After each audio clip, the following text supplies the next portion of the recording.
Welcome. I'm Reverend Jill Wrubel from St. Clair Shores, Michigan. That is the Metro Detroit area. This is September 19th, 2012, and the topic I am speaking on is the autumn equinox. And I'm so pleased for those of you who are joining us live. We are recording this call so that those who cannot be here tonight can listen in, and I hope when you do listen in that you will feel it time well spent. Please press star 6. Please press star 6 to mute your line to help keep the line quiet. So let us take a few minutes to get settled, to center ourselves, to let go of the events of this day. So just breathe. Breathe deeply. And breathe deeper yet. And allow ourselves to begin to enter the deeper, more sacred space within us. Remember that the quality of breath equals the quality of life.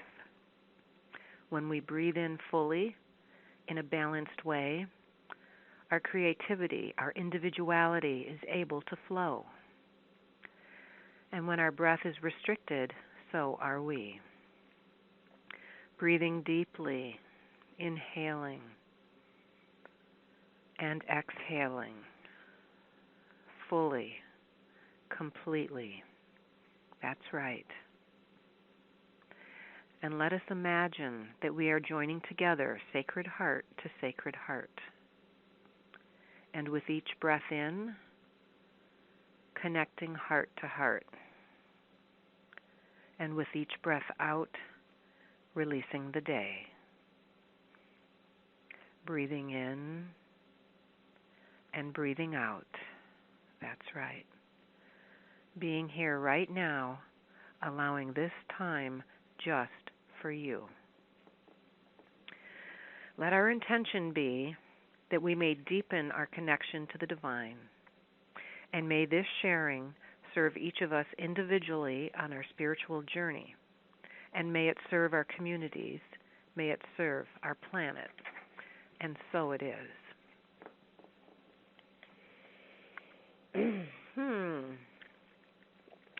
The autumn equinox is a balance of light and dark, day and night, and so represents balance in our inner and outer lives. For many, this is a time of high energy, or perhaps a feeling of restlessness, or being a bit off. Yet, as there is harmony and balance in the universe, so can there be harmony and balance in your life. This is a time you can relish, going more deeply into your light and radiating outward your strength and courage. Thank you for joining to contemplate on these questions or thoughts. What lessons we have learned, what harvests shall enable you to let go into your transitions? How shall you strengthen your goodness and wholeness and balance as you prepare for the approaching of winter? As we are gathered for this circle of sharing this evening, remember that when we are in circle with others, the energy stays contained within the group, giving back to all. And that because each of us has made the time, the preparation to be here and participate in this, the effectiveness of our intention and time spent will be greatly enhanced. I invite each of you to right now imagine that we are joining hands with another on each side of us. And like a drop of water rippling out on the surface of a pond, the waves of energy produced in our circle shall radiate outward in a cellular motion, and it is this energy that can change the world. This month, the full moon is on September 30th, and traditionally, the name Harvest Moon goes to the full moon closest to the autumn equinox, which is this year, this coming Saturday, the 22nd.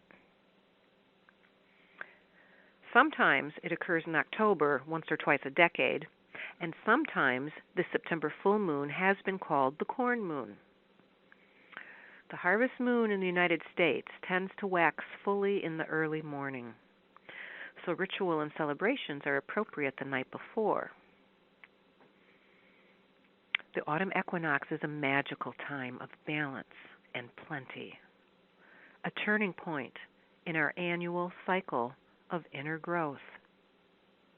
After an extroverted summer season, we begin to turn within as days grow shorter, a time to reap what good deeds have sown, and give thanks for the blessings of the harvest in both our inner and outer worlds.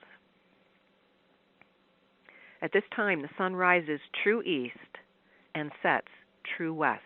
These cardinal points are exact, and thus the perfect occasion to consider balance and harmony and how these forces are at work in your life,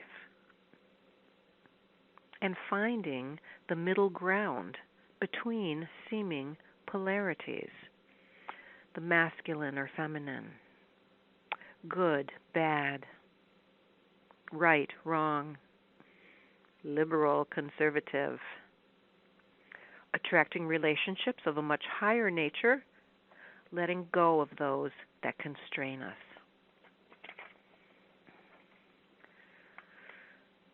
The golden harvest moon shall wax over the horizon soon. And considering this is a time of balance, let us stop and relax and enjoy the fruits of our personal harvests, whether they be from toiling in our gardens, working at our jobs, raising our families, or just coping with the hustle-bustle of everyday life. It is the season in which we reap the harvest of a full cycle of soul evolution and celebrate our connections with friends, family, and community.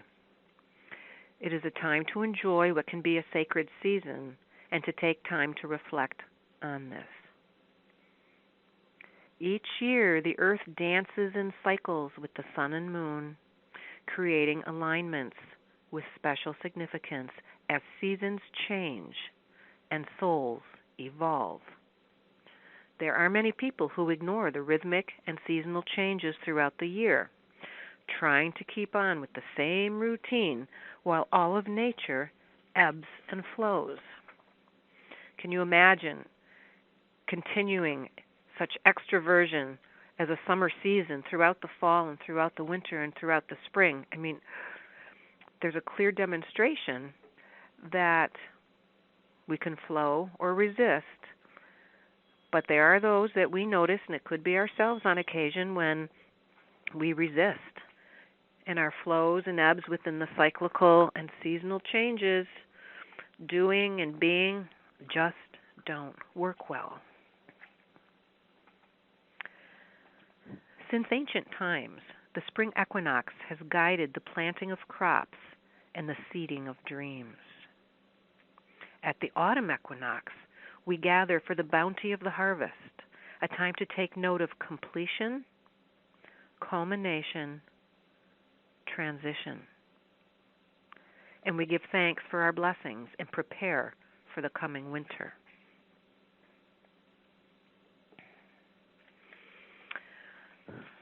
We're going to go now on a healing journey.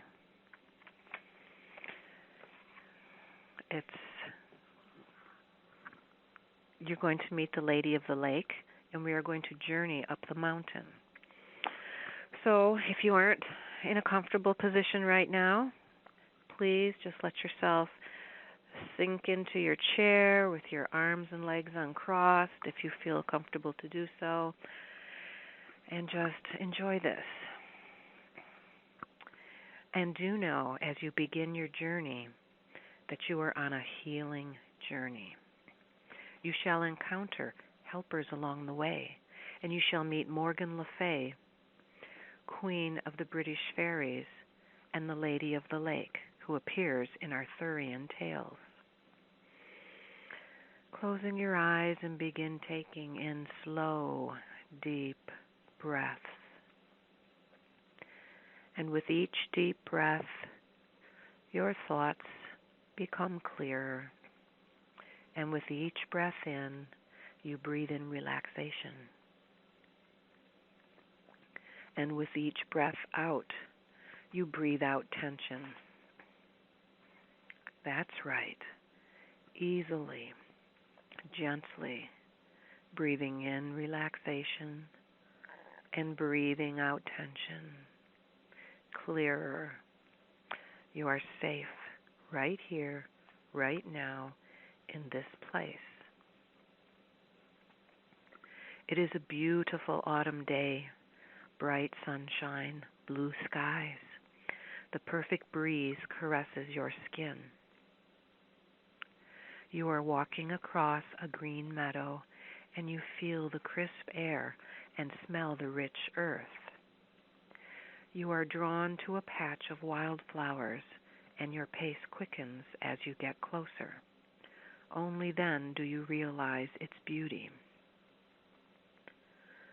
You are aware of your breath, and you're breathing in and breathing out in perfect rhythm with your pace.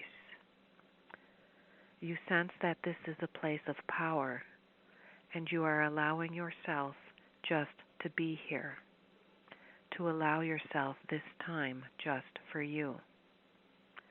There are clouds up ahead moving through the blue skies. You sense, you know, you are about to take a journey. Soon you come upon an area of grass with large, flat boulders near the wildflowers, and you sit yourself down on the ground and lean your back comfortably against a sun-warmed boulder.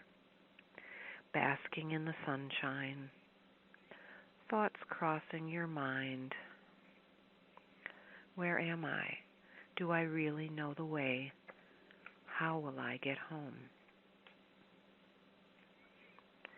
You feel the solidness of the boulder supporting your back, and you begin to ponder for a few moments.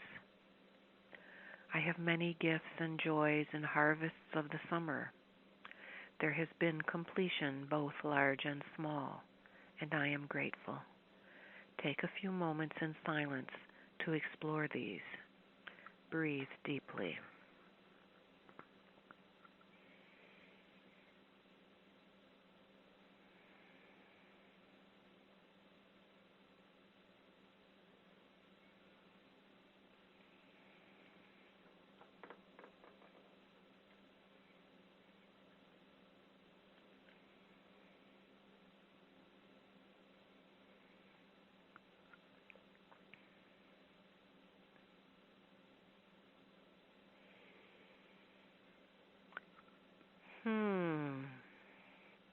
You feel grateful for these insights,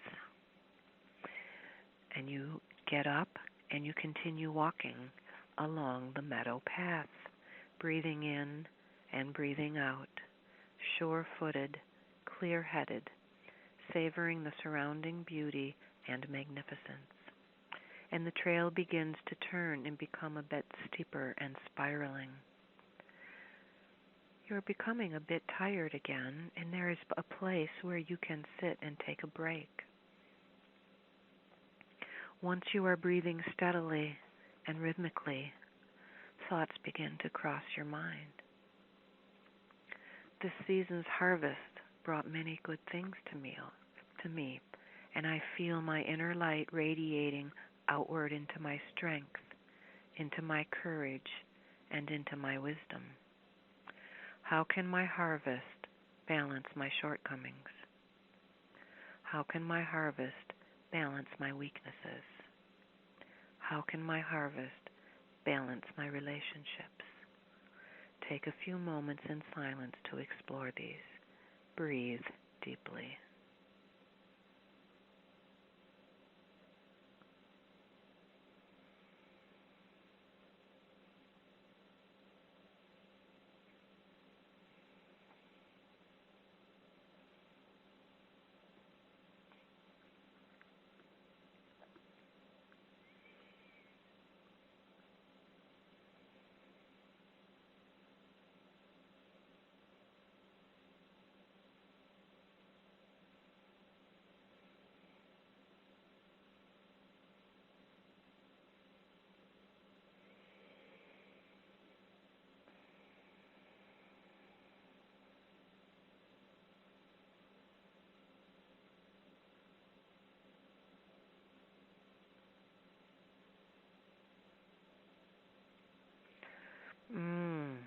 Another interesting insight.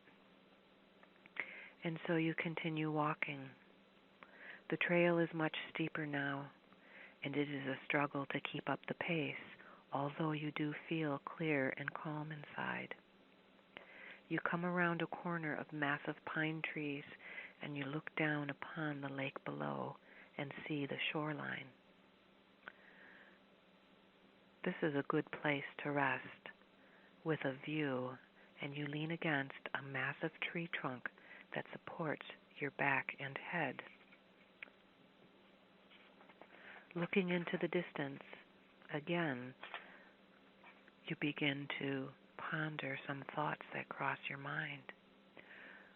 What shall I put into my harvest stores for winter when I go within during this time of darkness? What shall I do to nurture my souls, the one soul of spirit, and I? How shall I strengthen my goodness? How shall I strengthen my wholeness? Take a few moments in silence to explore this. Breathe deeply.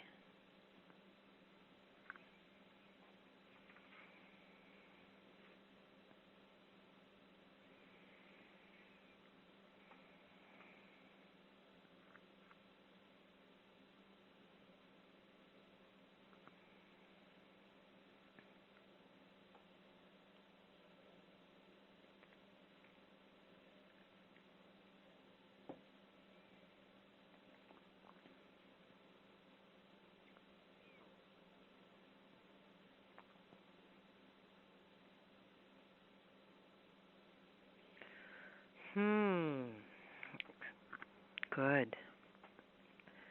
And now you are ready to walk again.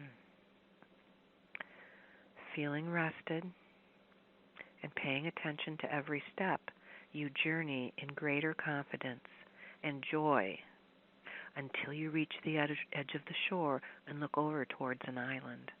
It is nightfall now, and above you is a full moon rising. All is so still in the dim purple air, and the sounds of the evening seem magnified. A night owl softly hooting from a neighborhood wood, the liquid sound of the water towards the island you see.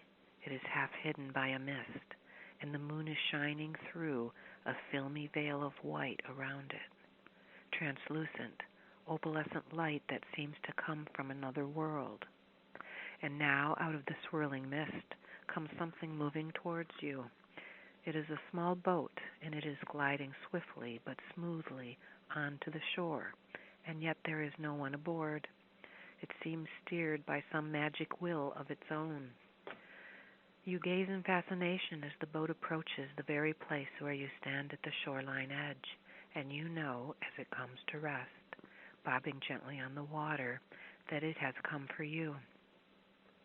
You step lightly into the boat and sit in the center of the wooden bench, feeling it rock a little, and then it steadies, turns, and glides away from the shore, carrying you smoothly into the misty regions of the island. At first the night breeze lifts your hair, but as you enter the mist, a cold dew surrounds you and you can no longer see. You must trust that this little boat knows where it is taking you. Trust the passage into the unknown, and now the mist begins to lift a little and then rolls back fully like a curtain to unveil the shore of the island under the full moon. A woman is standing there waiting for the boat to bring you to land. She is tall and straight, dressed in dark blue robes, and the little boat takes you to where she waits. As you approach the woman, she is silent and does not move. Her face is half veiled, but you can see kind, wise eyes beneath the veil, and she extends her hand in welcome. Then, without a word, she motions you to follow her. She leads you through orchards of apple trees that bear ripe fruit and blossoms at the same time, all silvered by the moon. As you reach the center of the island, you see a low stone building, the temple at the heart of the island. She leads you through a small doorway hung with a curtain made of tiny crystal beads. Inside, a dim amber light reveals bunches of herbs and flowers hung up to dry on wooden beams. The lady ushers you to a long, low pallet made of straw and heather, and you lie down upon it. Beside it is a small copper brazier in which is burning a gold and blue flame. Although she does not appear to speak, you sense she is asking you to let her know where in your body, mind, or spirit you need most to heal. You ponder this for a few moments, and then you let her know.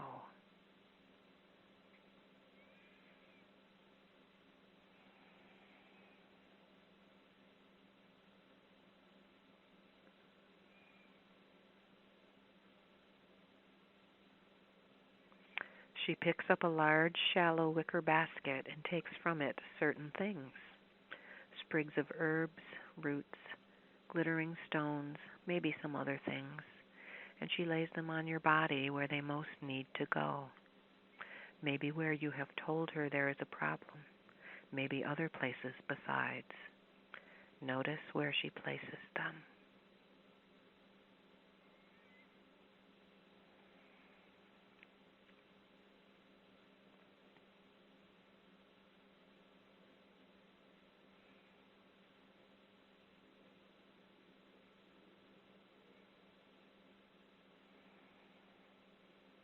The scent of the herbs, the warm glow of the flame are very soothing after the cold boat ride, and you feel yourself drowsing and drifting into a half-sleep state, while the lady takes a stringed instrument and begins to play, every now and then stopping to throw a handful of powdered herbs into the fire, which sparkle for a few moments and fill the air with a sweet, heavy fragrance.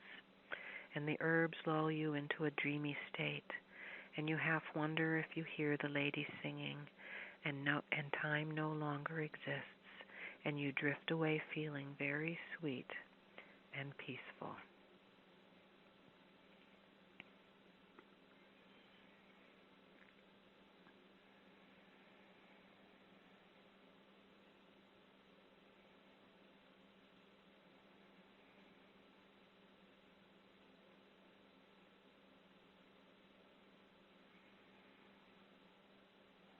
After what may have been a short time, or a long time, or no time at all, you surface into wakefulness, spiraling up slowly as if through water. The eyes of the lady are smiling down at you, and she bids you rise. The fire is low, and a little breeze is now entering in through the low door, making the curtains stir. She leads you outside, and you are aware of feeling lighter, better than before, as if there has been a shift within the matrix of your being. A healing has taken place. The first rays of the sun are gilding the apple trees, turning the apples into pure gold. She takes you back to the edge of the shore where the little boat is still waiting for you. You thank the lady with all your heart and bid her a fond farewell, then get into the boat, and when you have found your balance on the seat, it begins to glide away. As it turns from the island, you look back and wave, but she is no longer there, and then the mist is all about you, and you can see no more until you emerge on the other side. And now you are gliding along the golden path of the morning sun on the water. And after a while, you find yourself deposited at the edge of the mainland once more. You step out and the little boat glides away once more back to the island. You take several deep breaths, and you begin to walk the steep path back up this mountainside, feeling very clear, very calm. The walk is steeper and steeper. The clouds are hung down low this morning. The bright sun is peeking through, and blue skies play hide and seek. You are standing atop this ridge and look around in all directions. There are eagles in flight. The air has become cooler and brisk. The lake appears as a tiny pond from this ridge, this mountainside. Know that this symbolizes the mountain of your life. This also symbolizes the mountain of your everyday.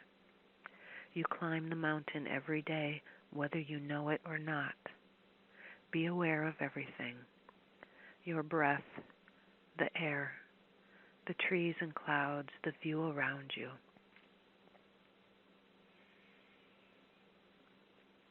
Trust the thoughts that come. Trust the words that come. Trust the images that come. Trust you will remember what is necessary for your guidance and strength. Breathe deeply.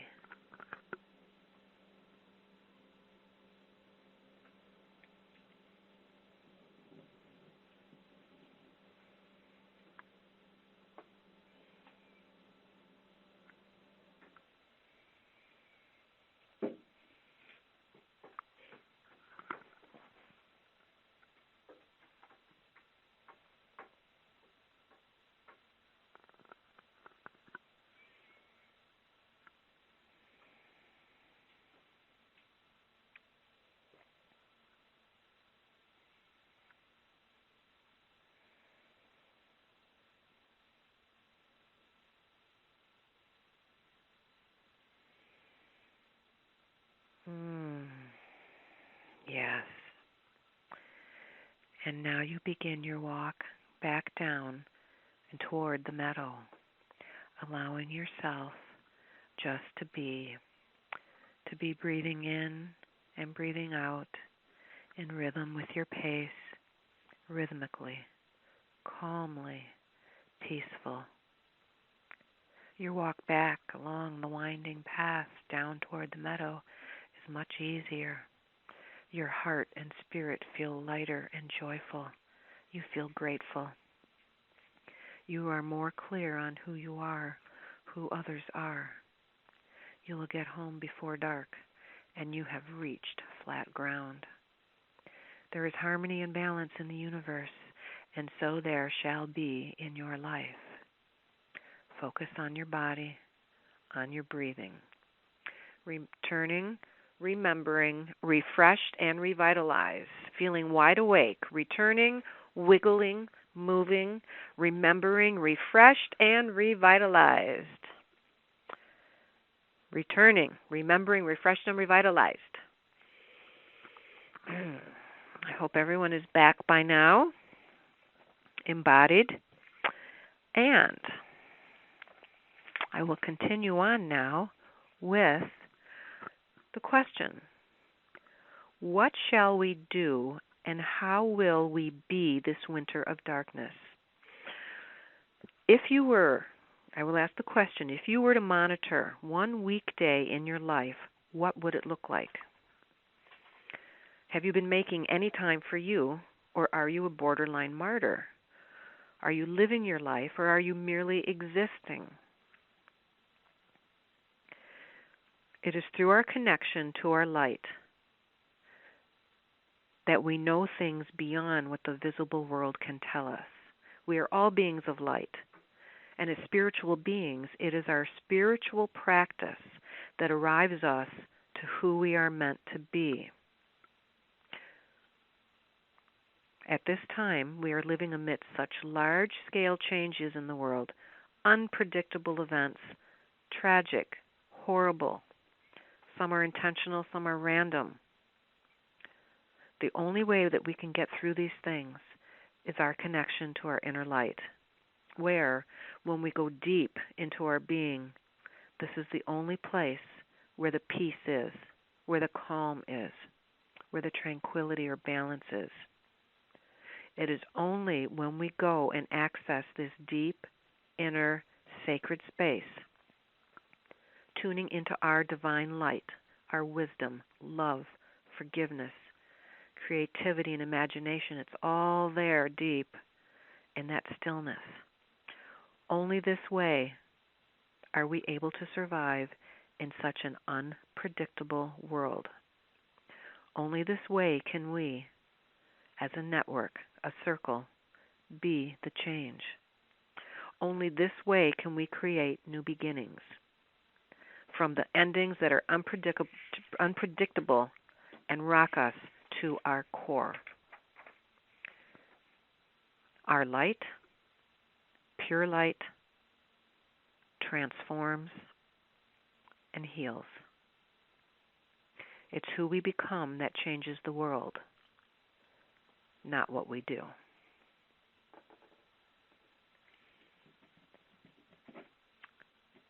On that note, I invite any questions or comments or insights.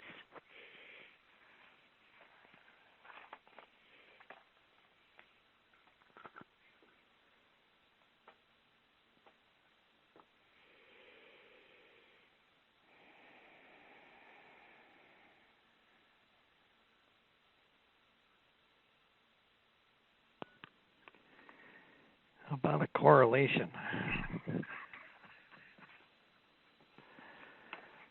Okay. At the beginning of your talk and then into the journey itself, I was watching the moon set. I'm sorry? See, I was watching the moon set. You were? I was. I can look out my window. It was the first quarter going down over the horizon. First kind of silvery and then more orange and then gone. Oh, well, that had to be cool. So. All right.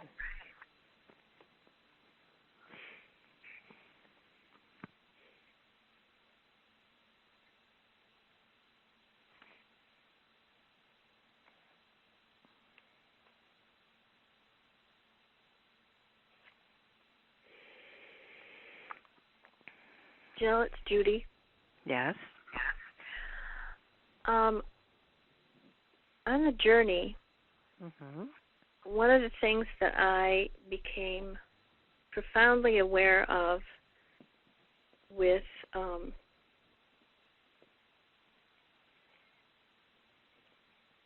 being with Morgane, is that who she said? Morgan Le Fay. Yes. Was that in the extreme conditions of my life these last 9 months, that I have never been unhappy, and that I have found very peculiar, probably unconventional moments that have given me profound clarity, and moments of meditation and peace, if I'm making any sense. And there's been that little thing in the back of my head that's been questioning, are you taking care of yourself enough, or is this like the right way to do it, or whatever. And through the journey, I realized that it's all been right, and it's all been in right order, because what's happening in my life right now is certainly not forever, and I am absolutely cherishing the good, the bad, and the ugly moments of the end time for 3 parents. And I am blessed, truly blessed. So thank you. It was very profound for me tonight. Well, you're welcome, and you are right on task. This concept, this surrender, this to be able to go into the quiet and stillness. I've so learned to wrap myself around that. And it's something that it's in so many readings, it's in so many talks, and you mention it to people, and you just have to do it. And you don't have to do it for hours. It can be, I've learned you can do it for a minute every hour or 3 minutes a day. But the thing is to just start doing it. And you don't have, and I'm going to talk a little bit more further on that in my closing, but you're just right on. It will just balance all the chaos, all those unpredictable things. Right. I just have to share this one little thing with everybody. Okay. I'm managing to get to our boat and to be able to enjoy the water like I do, because it's just like a part of me. And so the summertime here in Michigan is very, very important to me. And we bought a small jet boat. And so it's, a 2-seat, it seats 3 people, and it goes really fast. And my husband thinks it's just the most wonderful thing in the world. And we've been teased about, what are we, 18 when we're in our 60s. And on several occasions, he's been in his glory sailing across the lake. And one day, he didn't say anything, and he left me alone. I was so not there in meditative state when we stopped the boat, and I turned and looked at him, and he went, "Where were you?" And I said, "Not here." And for him to be aware that something was happening was just amazing for me. Just amazing. Beautiful. In the least likely places, Mhm. Yep. Yeah. Thank you. Mhm.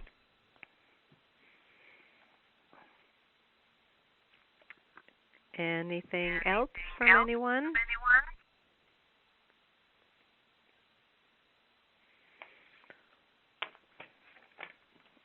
Okay.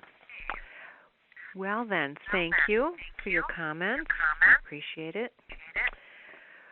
So, in my wrap-up before my closing, I say that spiritual teachings have taught that our outer world is a reflection of our inner state of consciousness. If we want to change the world, we need to focus on changing ourselves, including to be conscious of the thoughts we send out. So there's 5 things I'm going to offer right here. Breathe. It's the simplest way to transform energy. Our state of reaction equals shallow breathing. Breathing deeply transforms our reactive state. Breathe. Set an intention. When you're upset, say to yourself, I need to express how I'm feeling right now, and I ask that the energy of my feelings be transformed into love and light, so I'm feeding the world with love.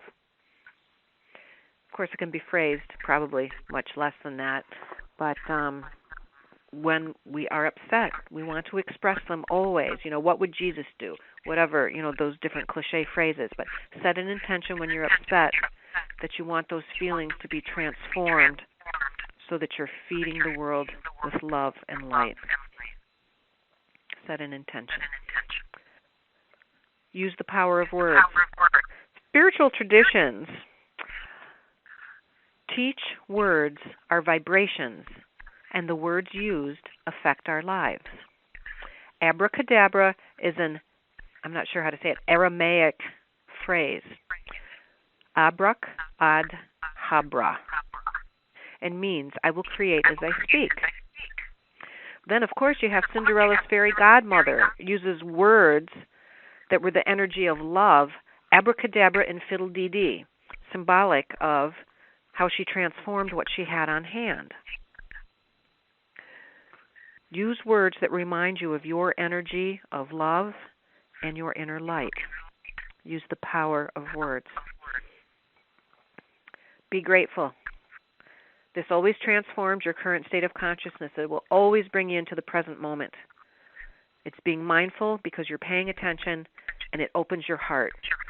When I do classes about gratitude, or I actually have a title of this one class I do on awakening the heart. The key thing is to be grateful. Be grateful. Write it down every night, 5 things that you were grateful for during the day. And have fun looking for the littler stuff. Be grateful. And the last thing here is project strength. Don't pity others whom you perceive as suffering, because this pushes them deeper into a hole. See them in their divine light and perfection. Thus gives them the strength they need to deal with their troubles.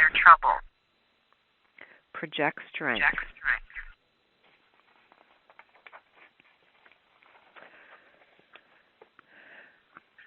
So I do want to thank you for joining us in the Spirit Gathering teleconference. To access playback of the Spirit Gathering recording, call 712-432-1085. Again, 712-432-1085. Access code 990322#. Access code 990322#. The recording will be available until next month's Spirit Gathering call on Wednesday, October 17th. The topic is Happiness, Joy, and Laughter, led by Reverend Judy Myers, also from Michigan. Our Spirit Gathering teleconferences are free and open to the public. We hope you'll join us and invite your friends and family to come along. These calls are hosted by Tzaddi, a spiritual educational organization founded in California in 1964. Tzaddi welcomes, nurtures, and supports people in celebrating and more directly experiencing their relationship with the loving presence of the divine. Our programs are open to people of any race, color, or national or ethnic origin. You can read more about us at www.tzaddi.org. That's TZADDI. Learn more about our work and click on payments if you would like to make a tax-deductible donation. Thank you. We will close now with a thanks, a blessing, and a last comment. Thank you to the founders of Amy Keys and Dorothy Blackmere, who started our metaphysical organization. Thanks to all of you who have been a part of our community tonight. And thank you to the divine, who support us always, even when we are not aware of this blessing. So in closing, if nothing else, I urge you to do at least 1 hour a week of deep meditation.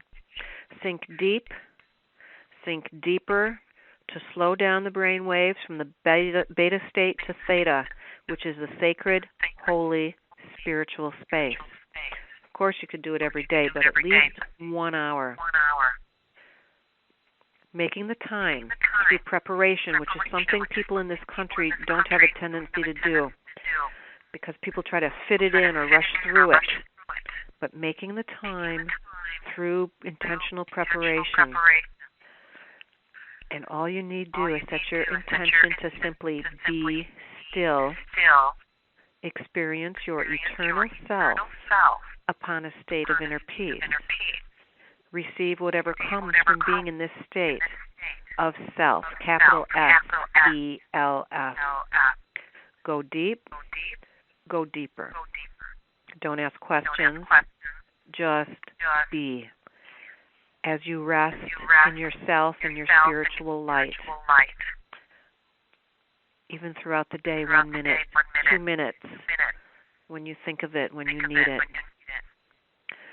Your perceptions will change and ripple throughout the entire web of life. Just experience your own light. The rest will happen without you trying to create anything. Utilize the longer darkness of this wintry season upon us. This is a quote, and I don't recall whose it is, but it says, to live deeper, we have to go to the places that help us find a slower rhythm. But simply going to these places is not enough. We have to let these places touch us